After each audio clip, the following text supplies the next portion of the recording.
आज आपका टॉपिक है पॉलिनेशन अर्थात परागण।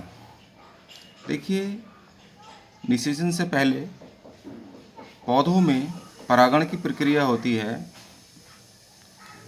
हमने आपको पूर्व में भी बताया है, जब दोहरा निषेचन डबल फर्टिलाइजेशन हमने पढ़ा है आप लोगों को। देखिए, दोहरा निषेचन से पहले देखिए पुष्प की संरचना हमने आपको बताई। ये पराग कोश है। इस पूरी नर संरचना को कई इकट्ठा होते हैं सामूहिक रूप से, इन्हें ये साइड भी हो सकते हैं, और प्रत्येक प्रजाति में इन पुंकेसरों की संख्या, स्टामेन या एंथर की संख्या अलग अलग होती है। तो ये जो नर भाग है और ये पौधे का मादा भाग है। मादा भाग का जो ये वाला भाग है, ये वाला हिस्सा मादा भाग का, इसको हम स्टिग्मा कहते हैं, यानी कि वर्तिकाग्र कहते हैं। और ये जो नर भाग है, इस नर भाग का जो फूला हुआ भाग है, इसको हम एंथर सैक या पराग कोश कहते हैं। पराग कोश जब स्फुटित होते हैं, फटते हैं, तो इसमें से परागकण निकलकर पुष्प के वर्तिकाग्र पर पहुंचते हैं। तो यही है, परागकणों का पुष्प के वर्तिकाग्र पर पहुंचना पॉलिनेशन या परागण कहलाता है। अब पॉलिनेशन मेनली दो प्रकार का होता है। स्वपरागण। स्वपरागण का मतलब है जब एक ही पुष्प के, जब ये द्विलिंगी पुष्प है, बाइसेक्सुअल, जिसमें मेल और फीमेल स्ट्रक्चर एक भी हैं, ऐसे भी पुष्प होते हैं जिसमें मेल फ्लावर अलग होता है और फीमेल फ्लावर अलग होता है, वो अलग बात है, उसमें क्रॉस पॉलिनेशन होता है। तो अगर एक ही पुष्प के परागकण उसी पुष्प के वर्तिकाग्र पर पहुंचते हैं, तो इसको हम सेल्फ पॉलिनेशन या स्वपरागण कहते हैं। स्वपरागण दो प्रकार का होता है, ऑटोगैमी और दूसरा गाइटोनोगैमी। सजात पुष्पी युग्मन और स्वक युग्मन। सेल्फ पॉलिनेशन वही जो अभी आपको बताया कि अगर एक ही पुष्प के, ये पुष्प है, हम आपको बता रहे हैं, देखिए ये हमने पुष्प की संरचना बनाई। अगर इसी के परागकण इसी पुष्प के वर्तिकाग्र पर पहुंचते हैं, तो इसको हम ऑटोगैमी कहते हैं। इसको ऑटोगैमी कहते हैं। और अगर एक ही, जैसे मान लीजिए एक पौधा है, इसी पौधे में एक पुष्प ये है और दूसरा पुष्प इधर है, तो इस पुष्प के परागकण अगर इसके वर्तिकाग्र पर पहुंचते हैं, सजातीय, तब क्या होगा, एक ही पौधे पर, या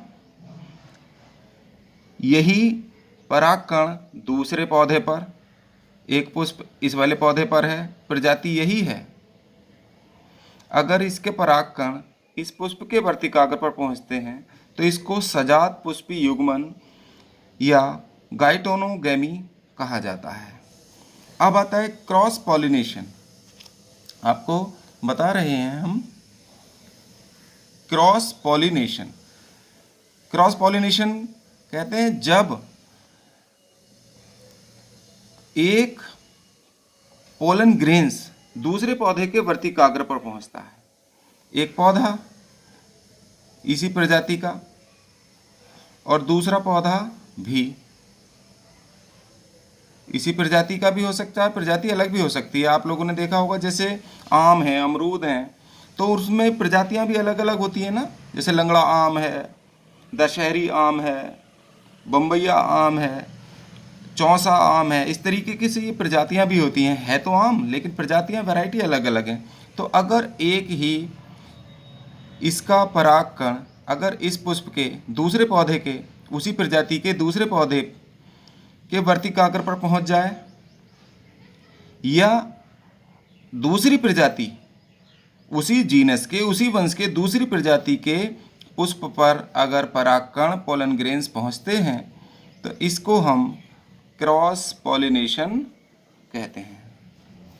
समझ में आ गया होगा। अब आता है देखिए सेल्फ पॉलिनेशन, जो हमने स्वयं परागण बताया। तो स्वयं परागण के लिए कुछ अनुकूलन होते हैं, एडेप्टेशंस होते हैं। तो देखिए इसके लिए दो अनुकूलन बताए गए हैं। एक है होमोगैमी समकाल पक्वता। समकाल पक्वता से ही पता चलता है कि ये जो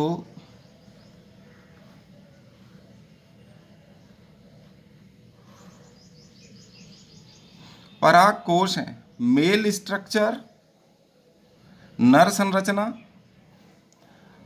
पराग कोश और स्टिग्मा, इसके दोनों एक साथ मैच्योर होते हैं। ये और ये एक साथ अगर पकते हैं तो इनको हम समकाल पक्वता कहते हैं। इनमें आसानी से फर्टिलाइजेशन हो जाता है।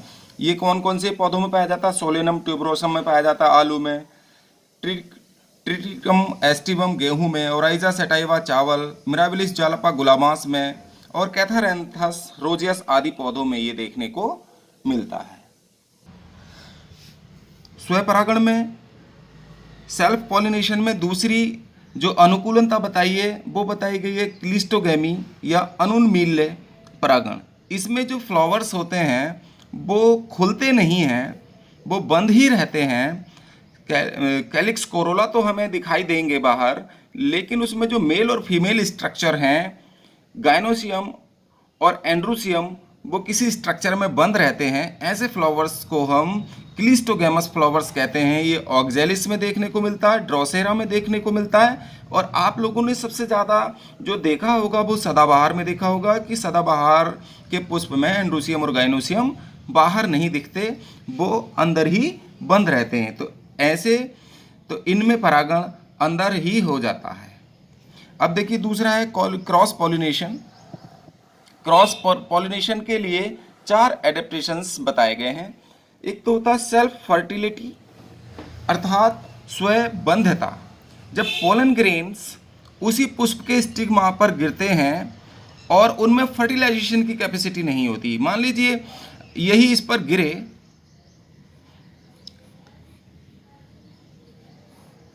ये पोलन ग्रेन्स इसके स्टिग्मा पर गिरे, यहाँ या तो ये जमेंगे नहीं, यहाँ पर जर्मिनेट नहीं होंगे, और अगर जर्मिनेट हो भी गए तो ये स्टाइल में ही आकर यहाँ पर ही आकर ब्रेक हो जाएगा। इससे आगे इसकी जो पोलन ट्यूब है बढ़ नहीं पाती है। तो ऐसे इनको हम सेल्फ फर्टिलिटी स्टेरिलिटी कहते हैं। सेल्फ स्टेरिलिटी के कारण, स्वयंबद्धता के कारण इनको क्रॉस पॉलिनेशन की आवश्यकता होती है। ये फिर दूसरे पुष्प पर जाकर ही जर्मिनेट हो सकते हैं। जैसे आलू में ये कंडीशन पाई जाती है, तंबाकू में, चाय में, मालवा आदि पौधों में ये देखने को मिलता है। क्रॉस पॉलिनेशन का एक रीजन ये है। दूसरा, क्रॉस पॉलिनेशन या पर परागण की आवश्यकता पौधों को क्यों हुई? वो डाइकोगैमी यानी भिन्न काल पक्वता, इससे भी पता चलता है जब एंथर सैक, ये जो हमने बताया, एंथर सैक और स्टिग्मा अलग अलग समय पर, यानी मेल और फीमेल पार्ट अगर पुष्प के अलग अलग समय पर मैच्योर होंगे, परिपक्व होंगे, तो ऐसे में क्या होता है? क्रॉस पॉलिनेशन की आवश्यकता होती है। देखिए एंथर सैक अगर पहले परिपक्व हो जाए, एंथर सैक अगर मेल पार्ट फीमेल पार्ट से पहले परिपक्व हो जाए, ये हम आपको दिखा रहे हैं फिर से। अगर ये मेल पार्ट इस फीमेल पार्ट स्टिग्मा से पहले परिपक्व हो जाए तो इस कंडीशन को हम प्रोटेंडरी कहते हैं। सेक्सीफ्रेगा नामक पौधे में, इम्पेशियंस नामक पौधे में ये देखने को मिलता है। अगर एंथर सेक्स से पहले मान लीजिए यहाँ स्टिग्मा परिपक्व हो जाता है, मैच्योर हो जाता है, तब भी फर्टिलाइजेशन नहीं हो पाएगा, पॉलिनेशन नहीं हो पाएगा, तब भी हमें किसके क्रॉस पॉलिनेशन की आवश्यकता होती है। अगर पहले स्टिग्मा परिपक्व हो जाए एंथर सेक बाद में, तो इसको हम प्रोटोगाइनी कहते हैं। ये क्रूसीफेरी कुल में, जिसमें सरसों, मूली, गोभी आदि पौधे आते हैं, इनमें हमें देखने को मिलता है। रोजेसी, जिसमें गुलाब आता है, गुलाब वाले पौधों में भी हमें ये देखने को मिलता है। क्रॉस पॉलिनेशन के लिए जो तीसरा हर्कोगेमी एडेप्टेशन पाया जाता है, इसमें क्या होता है कि ये जो पुंकेसर और मेल और फीमेल पार्ट इन दोनों की ही लंबाई कुछ ज़्यादा हो जाती है। मान लीजिए अब जब ज़्यादा हो जाएगी पुंकेसर की, मेल और फीमेल पार्ट की, तो ये इस साइड झुक जाएगा, ये दूसरी तरफ झुक जाएगा, तो इसके जो पराग कण हैं इस पर पहुंच नहीं पाते। ऐसी कंडीशन एस के लिए पीएडीएसी मेंबर में पाया जाता है और ऑर्किडेसी फैमिली में देखने को मिलता है। और ऑर्चिडेसी में ऑर्चिड आता है और एस के लिए पीएडीएसी में मदार आता है, जिसे अकौआ भी कहते हैं, जिसके लीव्स को तोड़ने पर दूध निकलता है, आप लोगों ने देखा होगा। और इनके जो पोलन ग्रेन्स हैं वो पोलिनिया यानी पिंडों में व्यवस्थित रहते हैं। और जो चौथी एडेप्टेशन है, अनुकूलनता है, वो पाई जाती है हेटेरोस्टाइली। इसका मतलब दीर्घ वर्तिका युक्त और लघु वर्तिका युक्त। अगर उनमें भी देखिए पॉलिनेशन किस कंडीशन में भी नहीं हो जाएगा, अगर इनकी वर्तिका दीर्घ हो जाएगी। जैसे मान लीजिए दीर्घ वर्तिका युक्त में कैसे क्रॉस पॉलिनेशन की आवश्यकता होगी और पॉलिनेशन क्यों नहीं हो पाता इनमें, कि अगर इसमें मादा भाग तो बड़ा हो जाता है, ये मेल पार्ट तो बड़ा है, लेकिन जो फीमेल पार्ट है बड़ा हो जाता है, दीर्घ हो जाता है, और जो मेल पार्ट हैं वो छोटे रह जाते हैं, तो इसलिए इनके जो परागकण हैं यहाँ वर्तिकाग्र पर नहीं पहुँच पाते।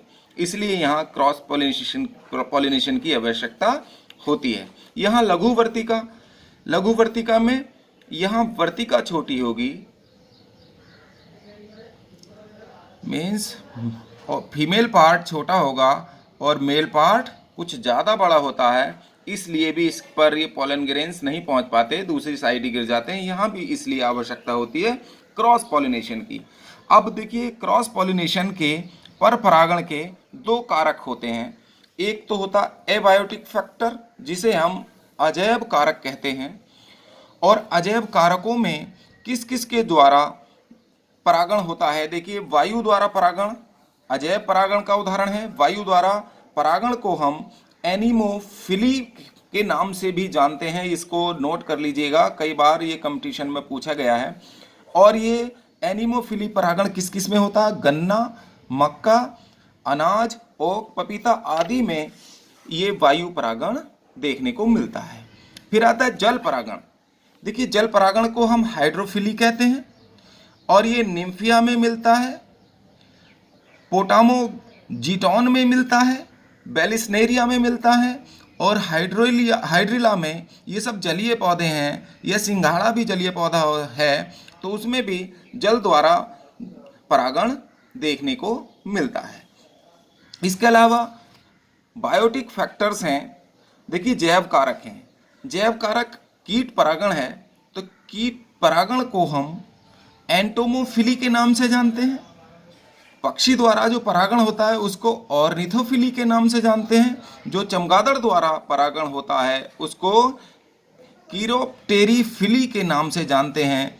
और घोंघे द्वारा भी परागण होता है उसको मेलाकोफिली के नाम से जानते हैं। देखिए कीट परागण किस किस में होता है, बोगनवेलिया में होता, मस्का केले में होता है, निक्टेंथस हरसिंगार में होता है, सेस्ट्रम रात की रानी में होता है, हरसिंगार नेक्टेंथस हो ही गया, साल्विया में होता है, पक्षी द्वारा बिग्नोनिया में होता है, और चमगादड़ द्वारा एंथोसिफेलस कदम्बा यानी कदम्ब के पेड़ में चमगादड़ द्वारा परागण देखने को मिलता है।